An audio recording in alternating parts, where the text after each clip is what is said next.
오늘 우리는 아버지로서 우리를 징계하시는 하나님의 마음을 묵상을 하려고 합니다.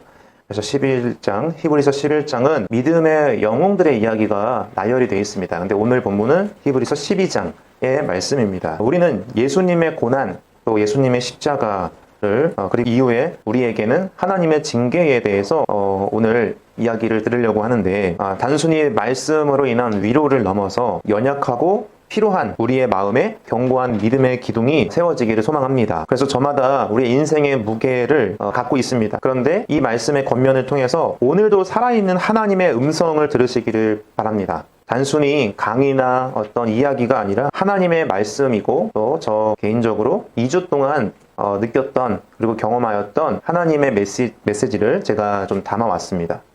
지난주에 사도 바울의 육체의 가시에 대해서 이야기를 들었죠. 이 가시, 여러분 예수님께서 왕관을 쓰신 것이 아니라 가시 면류관을 십자가에서 받으셨습니다. 이 가시가 머리에 박힌 거죠. 얼마나 고통스러우셨을까요? 그리고 이 가시뿐만 아니라 십자가에 대못이 그리고 발에 박힌 거예요. 뚫린 거죠. 그냥 단순히 우리가 알고 있는 그런 얇은 못이 아니라 거의 정이라고 볼 수 있는 거죠. 정 아세요? 이만한 굵은 그런 큰 못을 말합니다. 여러분들이 예수님을 바라보면서 하나님의 징계가 왜 있을까? 히브리서 12장의 말씀을 읽었는데, 자 보세요. 3절에 뭐가 나오느냐? 3절에 읽어볼게요. 시작. 저희들이 이같이 자기에게 거역한 일을 참으신 이를 뭘 하나님한테 거역한 일을 참으신 이를 생각하라. 그게 누구냐? 우리 예수님을 생각해. 육체의 고난과 아픔 속에서 예수님을 생각해라 라고 했어요. 죄인들이 이같이 뭘 했다고요? 거역했다고요. 하나님을 거역했다고요.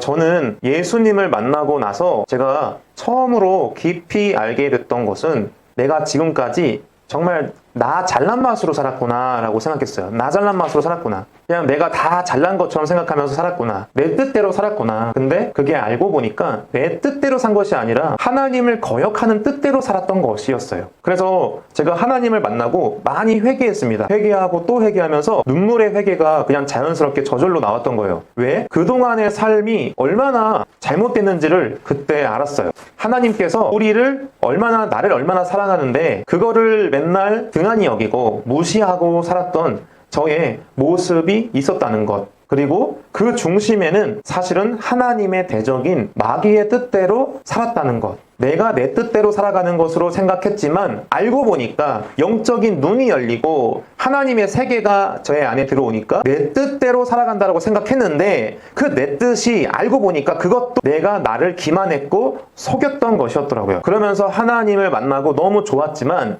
그와 함께 같이 있었던 것은 제 삶의 징계였어요. 징계. 왜? 하나님이 나를 사랑하니까 징계가 오더라고요. 우리는 근데 징계받는다 이런 말 들으면 싫어 나는 그런 거 받기 싫어 라고 생각을 하죠. 근데 그 징계 또한 하나님의 사랑과 하나님의 계획 안에서 이루어진다는 것을 그때 나중에 알게 됐어요. 근데 하나님이 정말 기대하시고 그리고 책임이 많이 있는 사람에게는 더 큰 징계가 있습니다. 생각해 보세요, 여러분. 우리나라에 이번에 대통령이 뽑혔죠. 근데 그 대통령이 그때 그 말을 했어요. 내 하루에 1시간은 10,000시간이다 라고 얘기했습니다. 내 하루에 1시간은 5천만 명의 1시간이다 라는 거예요. 그만큼 책임이 많이 따르죠. 내 1시간을 가볍게 사용한다면 그 5천만 명의 대표자인 그 한 사람이 잘못 책임을 지고 있다라는 거예요. 그만큼 저는 목회자로서 나아가면서 경험했던 것이 그냥 좋은 길이 열리고 만사 형통이 되고 그러진 않았어요. 징계가 분명히 있었습니다. 근데 결혼을 하고 더욱더 징계가 강하더라고요. 왜? 일단은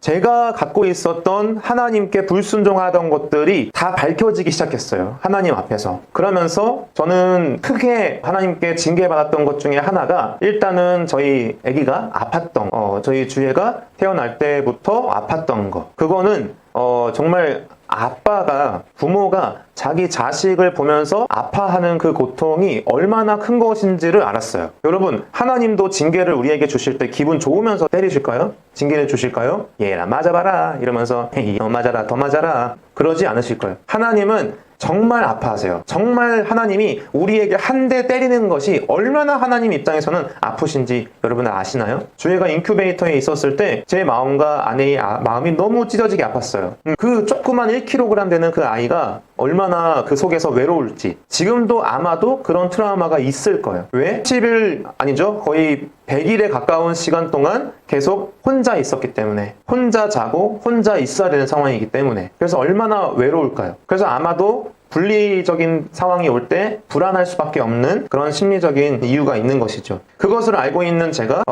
얼마나 마음 아팠을까요? 여러분, 책임이 있는 사람에게 반드시 하나님은 징계를 주십니다. 왜? 우리가 징계 없으면 하나님 없이 그냥 막 살거든요. 그냥 막 살아요. 우리는 등 따시고 배부르면 딴 생각합니다. 또 조금만 잘 되면 다른 생각이 들고 헛소리하고 헛짓거리 하는 거예요. 우리는. 그러니까 우리는 하나님의 사랑받는 하나님의 자녀로서 이 세상과 똑같이 살아가는 것을 우리가 하나님 원하지 않으시기 때문에 우리는 하나님이 인도하심과 하나님의 징계가 있을 수 있다는 거예요. 여러분, 예수님은 십자가에서 못 박히셨을 때 극심한 외로움과 심리적인 압박을 경험했습니다. 단순히 십자가의 고통이 육체적인 아픔이 아니라는 거예요. 여러분, 저는 2주간 다리 안에 있는 그 살이 찢어지게 아플 정도로 너무 아팠어요. 못 걸었어요. 그냥 살짝만 이불이 제 발의 아픈 부위에 살짝만 닿아도 으악! 그리고 지난주에 말씀드린 것처럼 병원에 갔는데 제 발을 누가 팍 차버렸어요. 어떤 청소부 아줌마가 병원에서. 그래서 제가 너무 화가 나가 왜 그러세요? 막 그러는데 아줌마가 그럴 수도 있죠. 뭐 내가 일부러 했는 줄 아세요? 뭐 이러면서 오히려 되려 그렇게 말하니까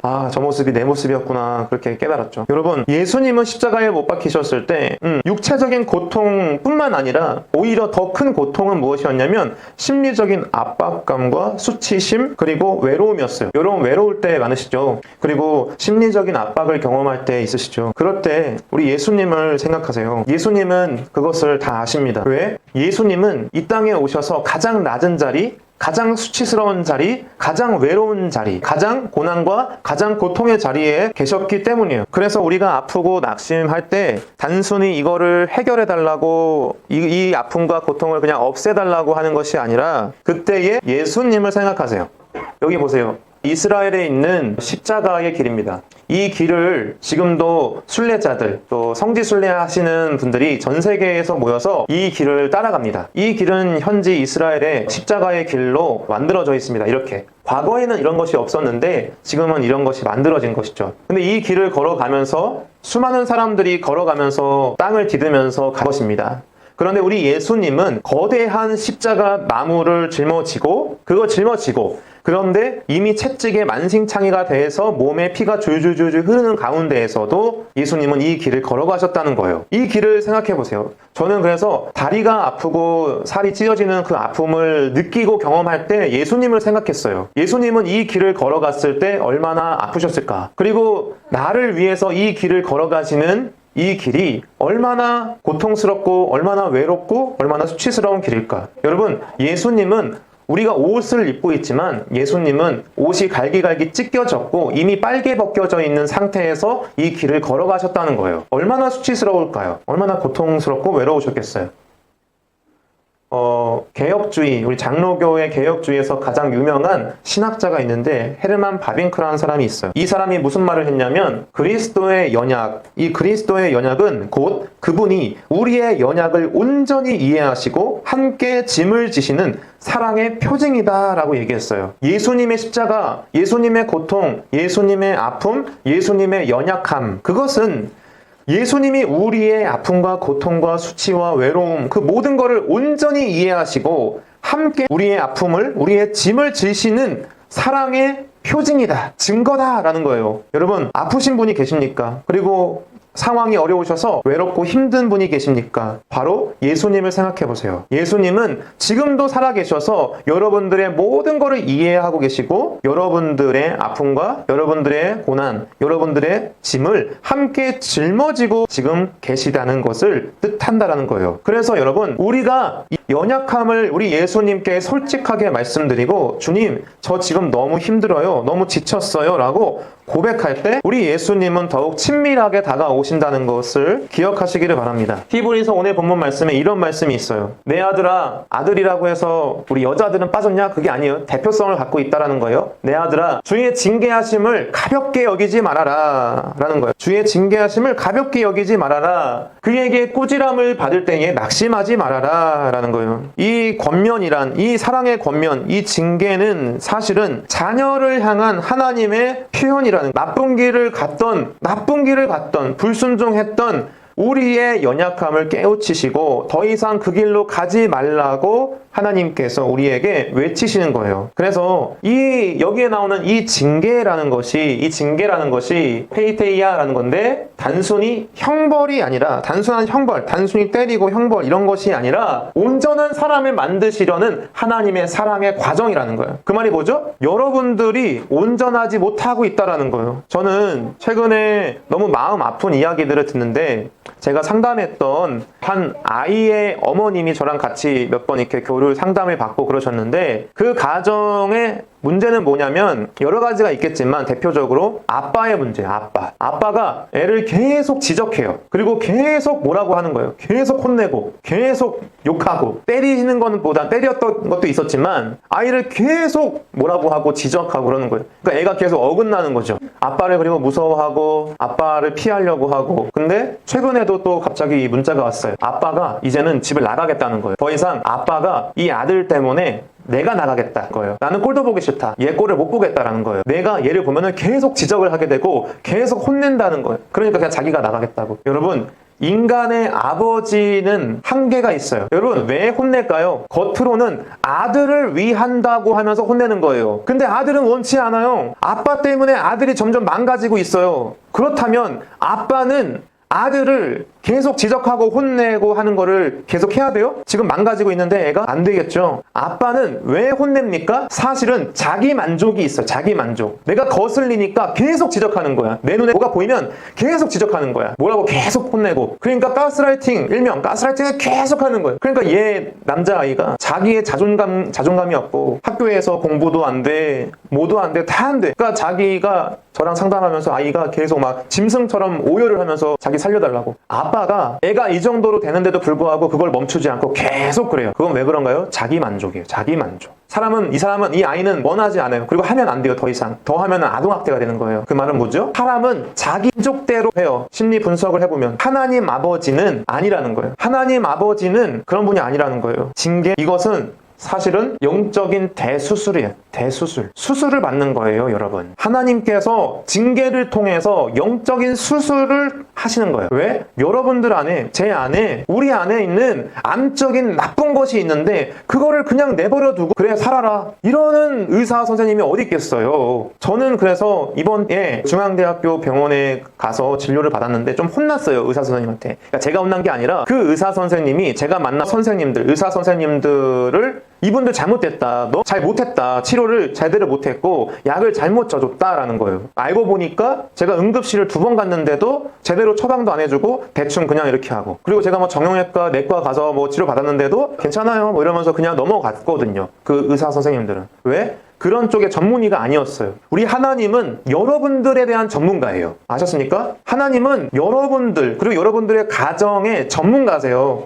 의사 전문이세요. 그래서 여러분들, 아까 서두에 말씀드렸지만 나는 내 잘난 맛으로 살았어요. 내 맘대로 살았다고요. 그런데 알고 보니까 하나님이 나의 전문가인데, 김남훈이라고 하는 이 한 사람의 전문가예요. 하나님은 여러분들의 전문가세요. 우리 김동훈 형제도 마찬가지예요. 김동훈 형제님의 가장 털끝까지도 알고 있는 분은 하나님밖에 없어요. 김동훈 형제님의 전문가는 하나님이세요. 문태희 목사님, 명진 형제님, 서윤 집사님, 유리 자매님, 우리 제 아내와 주예와 조현숙 집사님, 모두 저도 각각의 사람에 대해서 하나님이 전문가세요. 영적인 대수술이 있다라는 거예요. 우리 교회의 시즌이에요, 지금. 우리 교회의 시즌이 바로 영적인 대수술이 있다라는 거예요. 여러분들이 이 수술에 무서워요, 수술, 저 도망갈래요, 그러는 사람도 있습니다. 아플까봐, 힘들까봐. 그런데 도망가 버리면 그걸로 영원히 아픈 거예요. 왜? 이게 해결이 안 됐는데, 이 암적인 것이, 우리 안에 있는 이 영적으로나 육신적으로 안 좋은 것이 우리 안에 있기 때문에 그것을 징계로 인해서 대수술이 있다는 것입니다. 그때 우리는 어떻게 수술에 임해야 되겠습니까? 우리는 어떤 수술을 받아야 될까요? 다릅니다. 각자의 수술의 내용은 다 달라요. 그런데 그 상황에서 여러분들이 어떻게 수술대에 올라가야 되냐, 우리 한번 이 11절 읽어보도록 하겠습니다. 시작. 무릇 징계가 당시에는 즐거워 보이지 않고 슬퍼 보이는데 그로 말미암아 영감받은 자들은 그와 평강의 열매를 맺느니라. 아멘. 징계를 받을 때는 당시에는 즐거워 보이지 않아요. 슬퍼 보이고 막 힘들어 보여요. 그러니까 막 도망가려고 하는 사람이 있어요. 그리고 막 그걸 회피해요. 아픈 거, 고통스러운 거를 계속 회피해버려요. 다른 걸로. 재밌는 걸로, 아니면은 뭐 저 같은 경우는 여행이나 그런 재밌는 걸로, 마시는 걸로 회피해버리고. 그러니까 저한테 징계가 온 거예요. 저는 그래서 2주 동안 누워있으면서 이건 징계다 확신했어요. 이건 징계다. 여러분, 그렇다고 무조건 문제가 생기고 뭐 아픈 일이 있다고 해서 무조건 다 징계는 아니에요. 각자가 알아요. 하나님과 관계 속에서 이거 징계다라는 거를 자기 자신이 알아요. 그리고 각자의 삶 속에서 뭔가가 이미 연쇄됐던 것들이 있었을 거예요. 경고. 하나님의 경고가 계속 있었을 거예요. 징계가 있을 때는 반드시 경고가 있어요. 근데 그 경고를 무시하고 쭉 계속 달려나갈 때 열차가 탈선해버리는 거예요. 사고가 나는 거죠. 그러니까 징계가 오는 거예요. 그렇기 때문에 징계 있을 때, 연단이 있을 때 의와 평강의 열매를 맺는데요. 여러분, 수술을 받고 치유가 그 이후에 있을 거라는 거예요. 최근에 우리 조성현 집사님도 저랑 같이 얘기하면서 가정 내에 대해서 이야기를 하면서 여러 가지 어려움도 있었죠. 그리고 뭐 문태인 목사님도 사실 결혼 전후로 인해서 여러 가지 어려움이 있었어요. 우리 유리 자매님도 마찬가지고 우리 집사님의 가정도 그렇고 저희도 그렇고 모두 각각의 가정마다 상황이 있고 여건이 있고 그렇습니다. 그런데 하나님께서 개입하시면 반드시 열매를 맺는다는 거예요. 열매를 맺으실 거라는 거예요. 그렇기 때문에 우리는 이 수술에서 포기하지 않고 도망가지 않고 이 수술대 위에 하나님을 신뢰하고 하나님께 나를 맡겨야 된다는 거예요. 우리는 왜 수술을 받느냐? 자, 보세요. 연약한 무릎, 피곤한 손, 이것은 무엇이냐? 힘이 다 빠져있다라는 거예요. 하나님을 위해서 일할 수 있는 손과 발이 없다라는 거예요. 쉽게 말해서 영적인 게으름, 영적인 나태함, 이것이 바로 징계가 있게 되는 이유라는 거예요. 하나님을 위해서 뭔가를 하고 싶은 마음도 없는 상태, 하나님과의 관계가 깨어져 있는 상태, 그것이 뭐죠? 어그러져 있는 상태라고 표현되어 있어요. 그렇기 때문에 고든 길로 인해서 고침을 받으라라는 거예요. 고침을 받아라. 여러분들이 교회에 와서 예수님의 치유와 예수님의 고침을 받아야 돼요. 그리고 그로 인하여서 우리는 무엇을 기대할 수 있느냐? 첫 번째, 모든 사람과 더불어 화평한 것. 이게 수술의 목적이에요. 첫 번째, 수술의 목적. 하나님으로 인하여서 사람들과의 관계가 우리가 잘못했던 것들이 있었던 걸로 인해서 우리가 치유되고 회복되길 원하신다는 거예요. 우리는 모난 부분이 있어요. 그래서 사람들과의 관계 속에서 그 모난 부분은 반드시 드러납니다. 반드시 드러나. 교회 내에서 그것은 반드시 드러납니다. 목회자의 역할은 무엇이냐? 그 모난 부위를 가지고 얘기해 주는 거예요. 그거 모난 부분이다. 회개해라. 회개하십시오. 그래서 내가 이 수술로 인하여서 사람들에게 내가 모났던 부분들이 깎여지는 과정인 거예요. 그 과정 속에서 수술대 위에 올라서 사람과의 관계의 부분들이 치유되고, 그리고 이후에 두 번째가 거룩함. 하나님과의 관계가 회복되는 것. 그 거룩함이 회복되는 것을 하나님은 말씀하신다라는 거예요. 오늘 말씀의 결론입니다. 하나님 아버지의 마음이에요. 저는 2주간 어느 날 기도를 하는데 갑자기 밀려오는 하나님의 감동이 있어서 눈물을 많이 흘렸어요. 왜 그러느냐? 하나님이 다 아신다는 거예요. 제 아픔과 제 고통을 다 아시기 때문에 하나님은 저의 아픔 순간순간을 다 아신다는 거예요. 모든 순간을 다 아신다.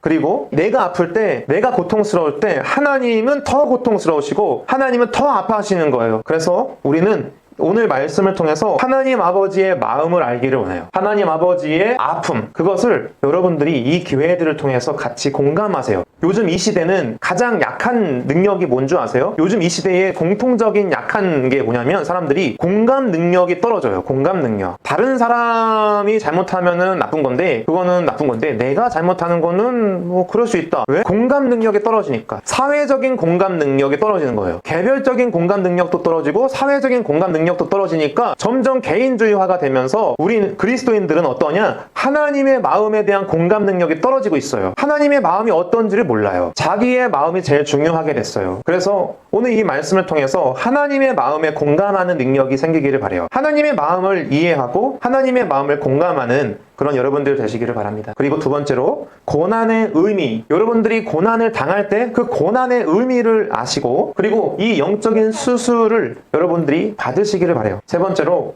죄로 무너져 있는 삶을 세워라. 회개하고 회복하는 그런 시간이 되기를 바랍니다. 우리는 하나님의 은혜 없이는 단 하루도 살아갈 수 없는 연약한 죄인입니다. 그래서 우리는 그것을 매일 까먹어요. 아는데, 머리로는 아는데 그거를 맨날 까먹어버려요. 하나님의 은혜 없이는 단 하루도 살아갈 수 없다라는 거. 저는 이번 계기로 인해서 걸을 수 있는 게 너무 감사한 거구나. 걷지를 못하면 모든 것이 정말 힘들어지는 거예요. 걷는 게 감사한 거고, 호흡하는 것도 감사하고, 말할 수 있는 것도 감사하고. 지금 저는 그래서 맛있는 거를 못 먹어요. 맛있는 걸 못 먹어요, 이제 당분간은. 그냥 계속 풀만 먹어요. 풀, 뭐 요거트, 바나나 이런 거. 그래서 끊어지면 그제야 알게 되는 거예요. 아, 얼마나 감사했는지, 하나님의 은혜가 얼마나 감사했는지를 알게 되는 것입니다.